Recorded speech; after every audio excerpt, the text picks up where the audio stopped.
Bismillahirrahmanirrahim. Assalamu alaikum students. My name is Abdurrahman and I'm teaching you biology.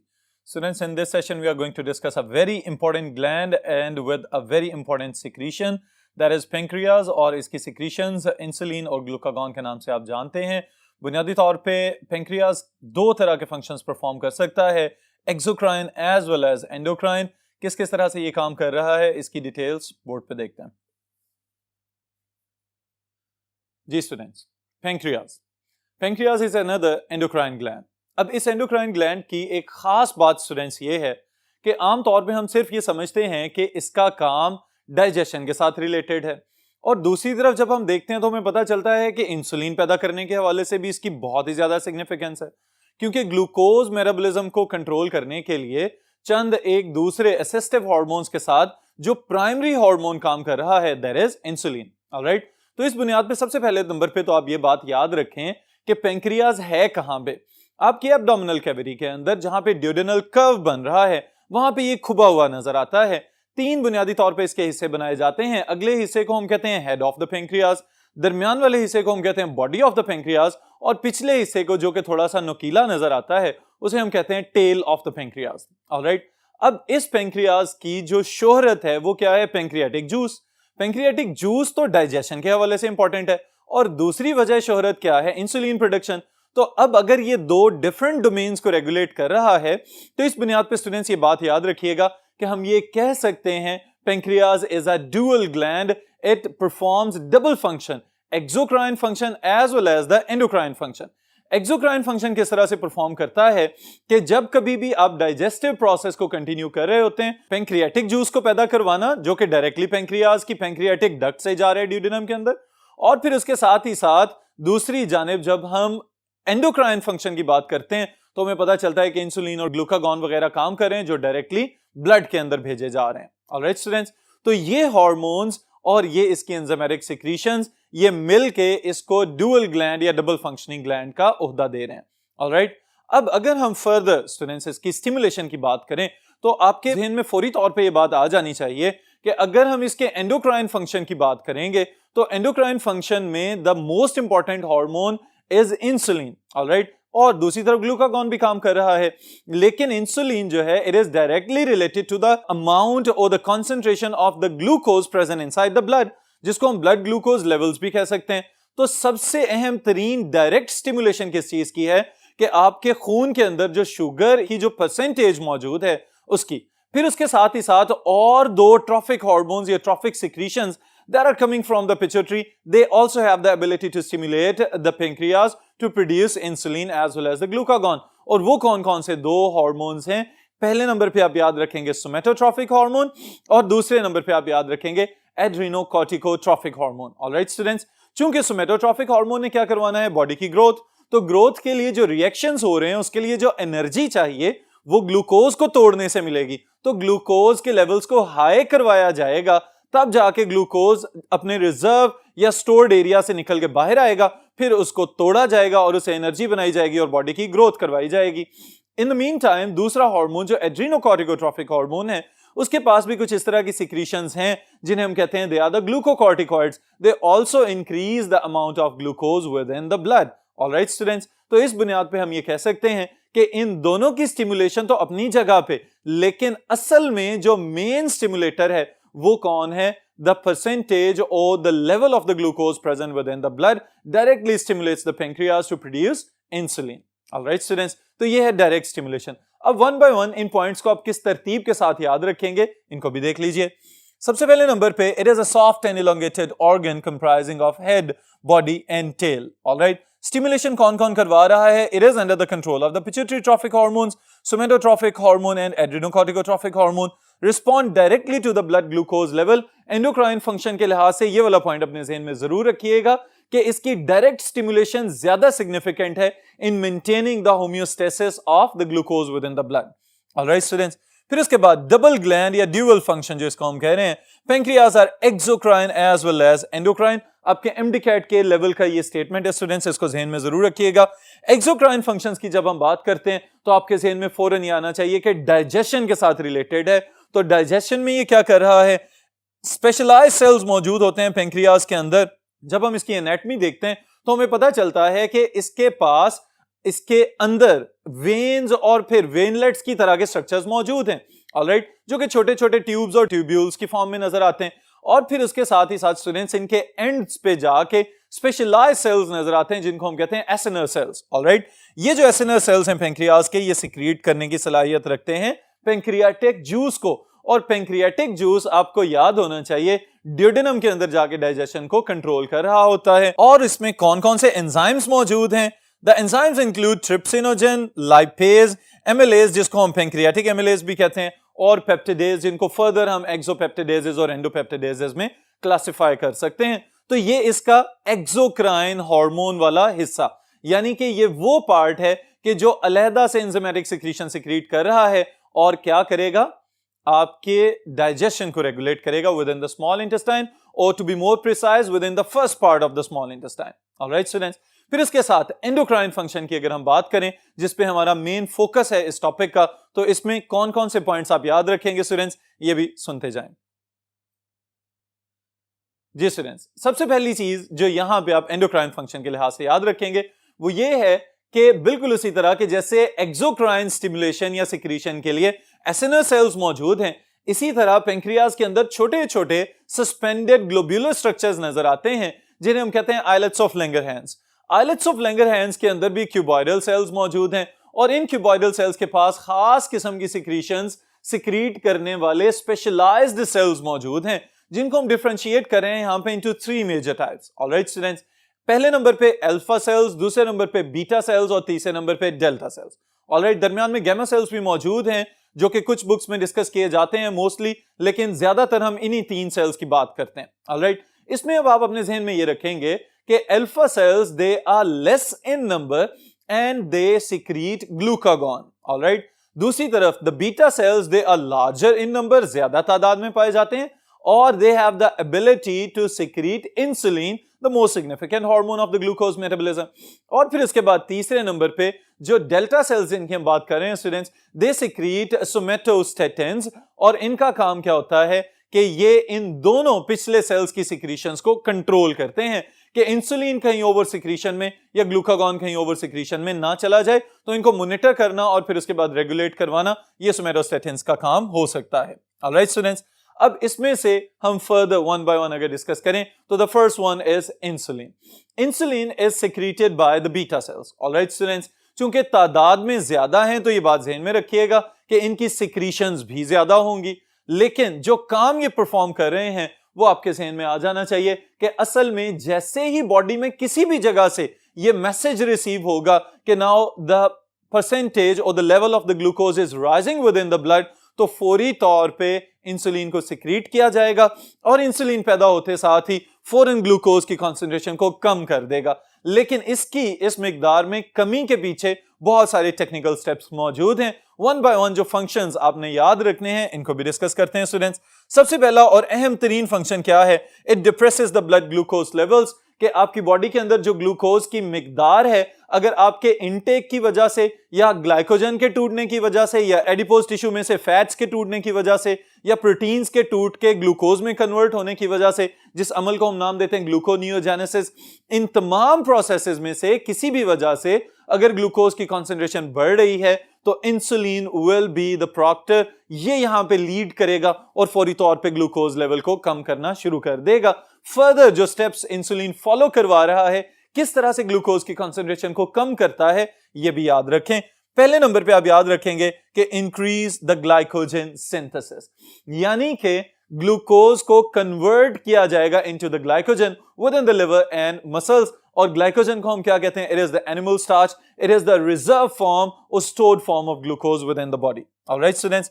फिर इसके बाद increase the utilization of glucose by cells, यानी अगर sales के अंदर ग्लूकोज को चैनलाइज करवाना हो तो वो काम भी इंसुलिन करता है। स्पेशलाइज्ड रिसेप्टर्स मौजूद होते हैं आपकी बॉडी के डिफरेंट सेल्स के ऊपर, उनको जाके इंसुलिन स्टिमुलेट करता है, उनके अंदर ग्लूकोज अपटेक को बढ़ाता है, और ग्लूकोज जब ब्लड में से निकल के बॉडी के सेल्स में चला जाएगा तो इसका मतलब यह हुआ कि ब्लड के अंदर ग्लूकोज के लेवल को डिप्रेस या डिक्रीज कर दिया जा चुका है।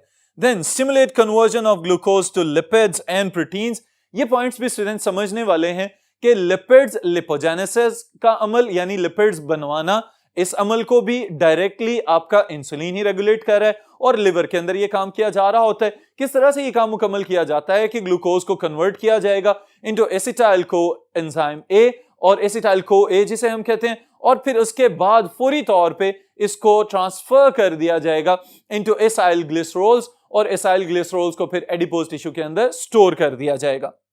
ऑलराइट, फिर उसके बाद स्टूडेंट्स अगला काम जो ये कर रहा है दैट इज प्रोटियोजेनेसिस, यानी कि protein synthesis from the glucose. Alright students, then convert glucose to acetyl CoA, then transformed to acyl glycerol and stored within the adipose tissue, यानी कि excessive sugars या carbohydrates जो आप intake करते हैं वो आपकी बॉडी के अंदर एडिपोज टिश्यू बनाने में हेल्पफुल हैं, और आहिस्ता आहिस्ता जितने ज्यादा एडिपोज टिश्यू यानी कि चर्बी का इजाफा होता चला जाएगा तो ओबेसिटी में भी साथ ही साथ इजाफा हो जाएगा, ओवरवेट होने वाली कंडीशन होगी। और आपको ये बात याद होनी चाहिए कि डायबिटिक्स में जो सबसे ज्यादा अहम या क्रिटिकल फैक्टर होता है दैट इज बीइंग ओवरवेट और द ओबेसिटी। तो ओबेसिटी असल में खुद से इंसुलिन की अपनी ही पैदा करता है।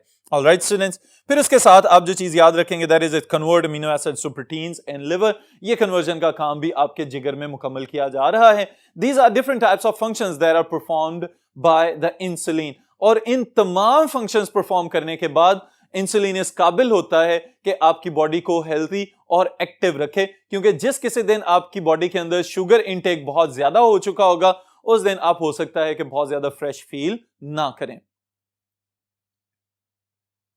जी स्टूडेंट, उसके बाद जिस तरतीब से मैंने आपको प्रीवियस हार्मोन्स की सिक्रीशंस में बताया हुआ है उसी तरतीब को फॉलो करते चले जा रहे हैं कि कुछ हार्मोन्स की सिक्रीशंस अगर जरूरत से ज्यादा हो जाएं तो ओवर सिक्रीटरी इश्यूज बन जाते हैं, और अगर सिक्रीशन जरूरत से कम हो जाएं तो इनसफिशिएंसी की वजह से भी बहुत सारे मसाइल सामने आते हैं। तो इंसुलिन की भी एक्टिविटी के लिहाज से आप ये बात याद रखें कि अगर इंसुलिन की पैदावार जरूरत से कम है फिर भी काम खराब है, अगर इंसुलिन की पैदावार जरूरत से ज्यादा है तो फिर भी काम खराब है।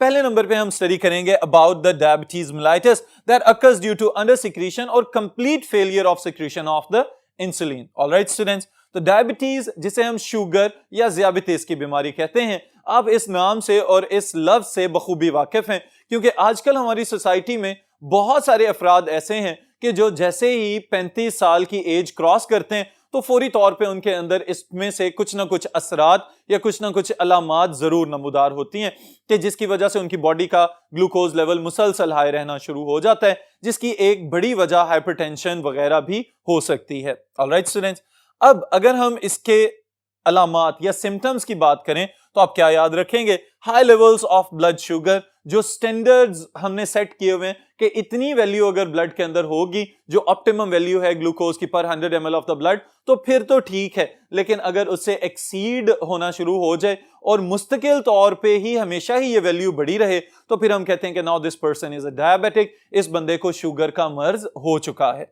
ऑलराइट, फिर दूसरी अलामात में से जो कि एंशियंट टाइम से चली आ रही हैं, sugar in the urine. Obviously kidneys के बस की बात भी नहीं रहेगी कि अगर ग्लूकोज मेटाबोलाइज नहीं हो पा रहा तो इस वजह से किडनीज भी उसको फिल्टर या रीअब्सॉर्ब नहीं करवा पाएंगे और यूरिन के साथ ही खारिज करना शुरू कर देंगे, ये भी मसला बनता चला जाएगा।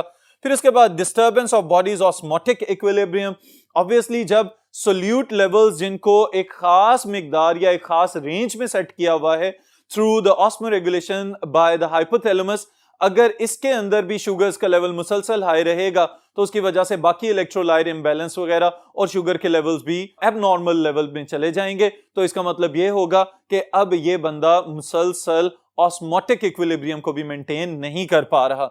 और तो और derangement of nervous system. Derangement of nervous system यानी कि ऐसी खराबियां कि जिसमें नर्वस सिस्टम ही मुब्तला हो रहा है। और डायबिटीज में स्टूडेंट्स ये इंतहाई खतरनाक हिस्सा है कि जब शुगर लेवल मुसलसल ज्यादा लंबे दौरानिये के लिए बढ़ा रहे और उसको अनचेक्ड छोड़ दिया जाए, यानी कि रूटीन में एक्सरसाइज ना की जाए और जो मुसलसल इनटेक है कार्बोहाइड्रेट्स का उसको कम ना किया जाए, तो इन तमाम केसेस में फिर एक नई कंडीशन हमारे सामने आती है जिसे हम कहते हैं डायबिटिक न्यूरोपैथी। अब ये डायबिटिक न्यूरोपैथी जो है ये बहुत ही ज्यादा खतरनाक चीज है, क्योंकि it is a progressive issue और प्रोग्रेसिव प्रॉब्लम कि वक्त गुजरने के साथ साथ ये बीमारी बढ़ती ही चली जाती है और इवन के खुदा न खास्ता बाज़ औक़ात इतनी ज्यादा बढ़ जाती है कि नर्वस फैकल्टीज या मेंटल फैकल्टीज को मुतासिर करना शुरू कर दे और दिमाग के अपने न्यूरॉन्स मुतासिर हों, उसकी वजह से उस पर्सन की एक्टिविटीज जो कि कुछ अरसा पहले तक बिल्कुल नॉर्मल थी, वो एब नॉर्मल मेंटल एक्टिविटीज में कन्वर्ट हो सकती हैं। ऑलराइट, जो मेन पॉइंट्स आप याद रखेंगे स्टूडेंट्स वो क्या हैं कि progressive and get worse over time, वक्त गुजरने के साथ साथ ज्यादा से ज्यादा खराबी की जानिब चलती चली जाती है। और जो बुनियादी अलामात इस केस में आप देख सकते हैं कि अगर नर्वस सिस्टम के ऊपर शुगर असरअंदाज हो रही है तो क्या क्या कंडीशंस हैं जिससे आपको पता चलेगा। सबसे पहली चीज नमनेस, यानी कि हाथों और पांव वगैरह का सो जाना। ऑलराइट, फिर उसके बाद स्टूडेंट्स पेन, मुसलसल लिम्स के अंदर खास तौर पे जो एक्सट्रीमिटीज हैं यानी कि उंगलियां और पांव के जो पंजे हैं या हाथ और बाजू, इनके अंदर मुसलसल दर्द रहना, थकावट के आसार रहना, और फिर burning sensation in toes and fingers. ये वाली अलामत भी हम आम तौर पे अपने बुजुर्गों में देखते हैं कि जब वो कहीं बैठे हों और मुसलसल ज्यादा दौरानिये से या कई सालों से वो इस बीमारी के साथ लड़ते चले आ रहे हैं तो उनके पांव के जो तलवे हैं उनमें मुसलसल एक बर्निंग सेंसेशन या जलने की सी कैफियत पैदा हो जाती है। तो इसका मतलब ये है कि now the nervous system is under attack of the diabetes. Alright students, nervous system के खास तौर पे बहुत सारे जो कंटिन्यूअस नर्व्स या न्यूरॉन्स हैं उनके ऊपर शुगर के असरात या डायबिटीज के असरात मुरतब होना शुरू हो जाते हैं। फिर इसके साथ स्टूडेंट्स एक बहुत ही ज्यादा मशहूर जमाना कंडीशन जो कि बहुत मरतबा सवाल भी पूछा जाता है कि क्या शुगर के पेशेंट्स के जो जख्म हैं वो आम लोगों की तरह से हील क्यों नहीं होते। ऑलराइट, तो इसके लिए ये बात याद रखें, एक कंडीशन है जिसे हम कहते हैं गैंग्रीन। ऑलराइट, ये नाम आपने पार्ट 1 में भी पढ़ा हुआ है और यहां भी याद रखिएगा कि टिश्यूज का मुकम्मल तौर पे खराब हो जाना या इस तरह से खराबी की जानिब जाना कि जिसको हम यूं समझें कि अब ये हिस्सा जाया ही कर दिया जाएगा। और मोस्टली अगर ये कंडीशन क्रोनिक हो जाए यानी काफी लंबे अरसे से चलती चली आए तो अल्टीमेटली इन पेशेंट्स की उंगलियां या बाज़ औक़ात हाथ वगैरह या पांव वगैरह भी काटने पड़ सकते हैं। तो ये इतनी ज्यादा खतरनाक कंडीशन है। तो स्टूडेंट्स इसमें याद रखने वाली बात क्या है, imbalanced glucose levels damage the nerves and blood vessels.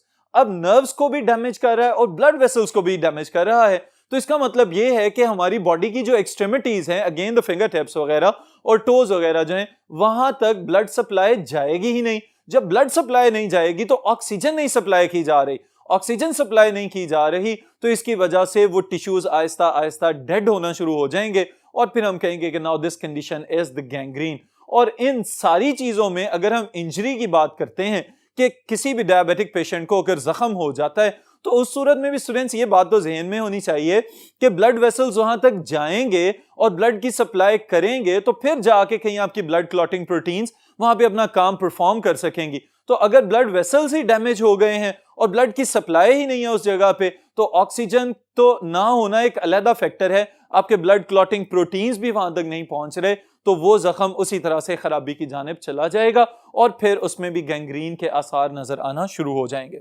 So we can say that blood vessels and reducing oxygen supply to extremities causing gangrene and slow healing of wounds. Alright students, फिर इसके साथ ही साथ ये तो हमने एक under activity of the insulin या उसके अलावा फेलियर टू प्रोड्यूस इंसुलिन के हवाले से एक फैक्टर पड़ा है, that is the diabetes mellitus. इसके अलावा और खराबियां भी ऑब्जर्व की जाती हैं ह्यूमंस के अंदर। उनमें से एक बड़ी खराबी क्या है कि फैट्स का इकट्ठे हो जाना बॉडी के अंदर। और ये बात स्टूडेंट्स बहुत ही अहम है हमारे लिए। वो किस तरह से कि जो बैड फैट्स हैं जिसमें एक स्पेसिफिकली एक नाम मैं आपको बताता हूं, सेरामाइड्स इनको हम कहते हैं। अब ये फैट्स जब बॉडी से खारिज हो रहे होते हैं तो इनको खारिज करने के लिए साथ बहुत ही इंपॉर्टेंट या सिग्निफिकेंट किस्म के कैटाइंस का भी लॉस का सामना करना पड़ता है ह्यूमन बॉडी को, जिसके अंदर जिंक या आयरन या मैग्नीशियम और मैंगनीज वगैरह भी शामिल हैं। तो इनका इखराज बॉडी से हमारे लिए इलेक्ट्रोलाइट इंबैलेंस का बायस बनेगा और उसकी वजह से बाकी मेटाबॉलिक सिस्टम्स भी मुतासिर हो सकते हैं। फिर उसके अलावा स्टूडेंट्स डायबिटिक्स के अंदर जो एक अलामत बहुत ज्यादा नोट की जाती है दैट इज डिहाइड्रेशन, पानी की कमी का शिकार होते चले जाना। वो डायबिटीज इंसिपिडस की तो सिग्निफिकेंस है ही कि मुसलसल प्यास लगते रहना, लेकिन डायबिटीज मेलाइटिस वाली कंडीशन में भी ये देखा गया है कि इस तरह के पेशेंट्स में भी मुसलसल जो है वो डिहाइड्रेटेड कंडीशन देखी जा सकती है। ऑलराइट, फिर उसके बाद दूसरी तरफ अगर हम चलें स्टूडेंट्स तो एक्सेस ऑफ इंसुलिन, यानी अगर इंसुलिन जरूरत से ज्यादा पैदा हो रही है तो उस कंडीशन में क्या होगा। आपने आगाज में ये पढ़ा है कि इंसुलिन का काम क्या है, ग्लूकोज लेवल्स को डिप्रेस करना, लेकिन जरूरी यह है कि ऑप्टिमाइज्ड लेवल तक या एक मखसूस रेंज तक ही उसको कम किया जाए। अगर इंसुलिन जरूरत से ज्यादा पैदा हो रही है तो फिर वो क्या करेगी, ग्लूकोज को जरूरत से ज्यादा डिप्रेस कर देगी और इस कंडीशन को हम कहेंगे दिस इज हाइपोग्लाइसीमिया, कि ब्लड के अंदर ग्लूकोज की लेवल या ग्लूकोज की कंसंट्रेशन जितनी होनी चाहिए उतनी भी नहीं रहेगी और इसकी वजह से खराबी क्या है कि बाकी टिश्यूज और बाकी ऑर्गन्स, बाकी सिस्टम्स भी मुतासर होना शुरू हो जाएंगे। ऑलराइट स्टूडेंट्स, जिसकी वजह से it may upset nerve and muscle functioning of the body. और ये आपने पढ़ा हुआ है कि अगर शुगर लेवल डिक्रीज होते हैं तो मस्कुलर इश्यूज में से कौन सा इशू बनता है, चैप्टर नंबर 16 में आप पढ़ के आ चुके हुए हैं। फिर उसके बाद स्टूडेंट्स नेक्स्ट हार्मोन है हमारे पास ग्लूकागॉन, और ग्लूकागॉन को हम कह सकते हैं कि it is essentially antagonist to the insulin. वो किस तरह से कि अगर इंसुलिन ग्लूकोज का लेवल कम करता है ब्लड के अंदर, तो ग्लूकागॉन ब्लड के अंदर ग्लूकोज लेवल बढ़ाएगा। वो तमाम काम जो इंसुलिन ने परफॉर्म किए, ग्लूकागॉन उसके बिल्कुल ऑपोजिट काम करना शुरू कर देगा। यानी कि ग्लूकोज की जो कन्वर्जन्स थी उसको स्टोर करने के लिए, रिजर्व्स में लेके जाने के लिए, तो ग्लूकागॉन क्या करेगा, उन रिजर्व्स में से ग्लूकोज को निकाल के वापस ब्लड सप्लाई के अंदर लेके आएगा। असल में अगर हम समझना चाहें स्टूडेंट्स, तो इसका काम या इसकी अहमियत सिर्फ ये है कि अगर इंसुलिन कम कर रही है और ग्लूकोज लेवल जरूरत से ज्यादा नीचे जाने का खतरा पैदा हो रहा है, तो the low levels of the blood glucose will stimulate the production of the glucagon, और ग्लूकागॉन पैदा होते साथ ही दोबारा से ग्लाइकोजन को तोड़ के लिपिड्स को कन्वर्ट करके ग्लूकोज के अंदर, प्रोटीन्स को कन्वर्ट करके ग्लूकोज के अंदर दोबारा से ग्लूकोज की मिकदार में इजाफा करेगा और ब्लड के अंदर जो ग्लूकोज का ऑप्टिमम रेंज है उसको मेंटेन कर लिया जाएगा। तो बुनियादी तौर पे insulin and glucagon, both of these hormones, they are maintaining the homeostatic balance of the glucose with in the blood. Alright, फिर इसके बाद आप याद किस तरह से रखेंगे इसको कि it controls the breakdown of glycogen to glucose in liver. Muscles के लिए स्टूडेंट्स एक अहम बात मैं यहां पे आपको बताता चलूं कि glucagon does not act on the glycogen stored in muscles, क्योंकि मसल सेल्स के पास ग्लूकागॉन को रिसीव करने वाले स्पेसिफिक रिसेप्टर्स नहीं है। तो ज्यादातर एक्शन जो ग्लूकागॉन का नोट किया जाता है that is on the liver. Alright, और यहां पे एक और कंफ्यूजन भी याद रखिएगा कि the glycogen is the stored form of sugar, stored form of glucose with in the liver and muscles, and glucagon is the hormone. Alright, फिर उसके अलावा एबनॉर्मेलिटीज बहुत ही कम है, ऑलमोस्ट 1 in few millions में अगर हम इसको देखें, लेकिन उसके बावजूद ये देखा गया है कि अगर खुदा ना खास्ता कहीं अल्फा सेल्स के ऊपर कोई ट्यूमर वगैरह बन जाए, पहले ही तादाद में कम है, लेकिन ट्यूमरस सेल्स की क्या पहचान होती है कि ये साइज में बड़े हो जाते हैं। तो अगर साइज में बड़े हो रहे हैं तो इसका मतलब ग्लूकागॉन की मिकदार बढ़ जाएगी। ग्लूकागॉन की मिकदार ब्लड में अगर बढ़ रही है तो उसकी वजह से क्या किया जाएगा, रिजर्व्स में से सारे ग्लूकोज को निकाल के ब्लड में ले आया जाएगा, और ब्लड के अंदर ग्लूकोज के बढ़ जाने को हम क्या कहते हैं, डायबिटीज मेलाइटिस। और इस कंडीशन की वजह से फौरी तौर पे दोबारा से डायबिटीज वाली अलामात नजर आएंगी, और इसके अलावा और बहुत सारी खतरनाक अलामात हैं कि जिसकी वजह से उस पेशेंट को बहुत ज्यादा दुश्वारी और बहुत ही ज्यादा तकलीफ दे किस्म के असरात का सामना करना पड़ सकता है। तो ये चीज स्टूडेंट्स ज़हन में रखिएगा कि अगर अल्फा सेल्स में खराबी पैदा होती है तो उसकी वजह से डायबिटीज होगी, और डायबिटीज की अलामात हमने अभी काफी डिटेल में डिस्कस की हैं। इन तमाम चीजों से बचने के लिए जरूरी है बैलेंस डाइट लें, एक्सरसाइज को अपनी डेली रूटीन का हिस्सा बनाएं, अपने लाइफस्टाइल्स को हेल्थी बनाएं। आप बहुत ज्यादा सेहतमंद जिंदगी गुजार के अपने आप को इस खतरनाक बीमारी से बचा सकते हैं। और बीमारी से बचाने का मतलब क्या है कि you can maintain that balance that is required in production of insulin and the glucagon. फिर इंशाअल्लाह ताला नेक्स्ट ग्लैंड्स और नेक्स्ट हार्मोन्स को नेक्स्ट सेशन में डिस्कस करेंगे।